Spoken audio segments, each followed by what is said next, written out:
Hello दोस्तों, आपका हमारे यूट्यूब चैनल में स्वागत है। दोस्तों, आज इस वीडियो में हम पढ़ेंगे कक्षा 9 इतिहास पाठ्य पुस्तक का एक टॉपिक जिसका नाम है रोटी की टोकरी और रेतीला बंजर। तो आइए इसके बारे में जानते हैं कि यह रोटी की टोकरी कैसे बना, जो कि एक रेतीला बंजर था। तो आइए अब जरा अटलांटिक के पार अमेरिका चलें। आइए देखें कि यहाँ आधुनिक खेती का विकास कैसे हुआ, किस तरह अमेरिका दुनिया की रोटी की टोकरी ब्रेड बास्केट बनकर उभरा और इन बदलावों का अमेरिका के ग्रामीणों पर क्या प्रभाव पड़ा। जब 18वीं सदी के अंत में इंग्लैंड में साझा जमीन के बाड़ाबंद किया जा रहा था, उस समय तक अमेरिका में बड़े पैमाने पर स्थायी खेती का विकास नहीं हुआ था।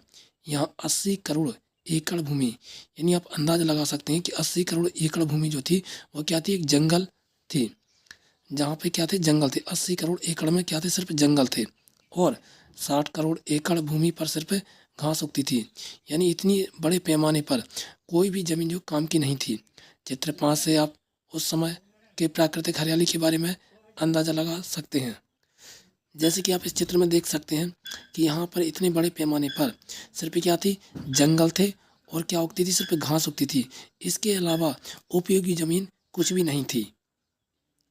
आगे चलते हैं। उस समय अमेरिका भूदृश्य का ज़्यादातर हिस्सा सोवियत अमेरिकाओं के नियंत्रण में नहीं था। 1780 के दशक तक सोवियत अमेरिकी वसाहत पूर्वी तट की एक छोटी संकीर्ण पट्टी तक सीमित थी।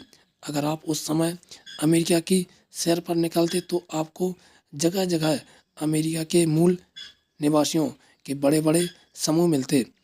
इनमें से कुछ घुमंतू थे और कुछ स्थायी रूप से रहने वाले थे। बहुत सारे समूह सिर्फ शिकार करके खाद्य पदार्थ बीन कर और मछलियां पकड़कर गुजारा करते थे, जबकि कुछ मक्का, फलियों, तंबाकू और कुम्हाड़े की खेती करते थे। अन्य समूह जंगली मक्का, फलियों, तंबाकू और कुम्हाड़े की खेती करते थे।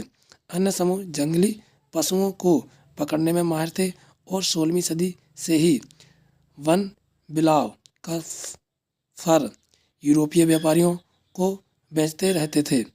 चित्र 5 में 18वीं शताब्दी के प्रारंभिक वर्षों में विभिन्न कबीलों की अवस्थिति को दर्शाया गया है। आगे देखते हैं। 20वीं सदी आते आते यह भूदृश्य पूरी तरह बदल चुका था। सोवियत अमेरिकी पश्चिम की ओर फैल गए थे और उन्होंने वहाँ की जमीन को कृषि योग्य बना लिया था। इस प्रक्रिया में उन्होंने मूल कबीलों को उनकी जगहों से विस्थापित करके अलग अलग खेतिहर इलाके बना लिए थे। कृषि उत्पादन के विश्व बाजार में अमेरिका की तूती बोलने लगी थी। यह परिवर्तन कैसे संभव हुआ? अमेरिका में बसने वाले ये नए लोग कौन थे?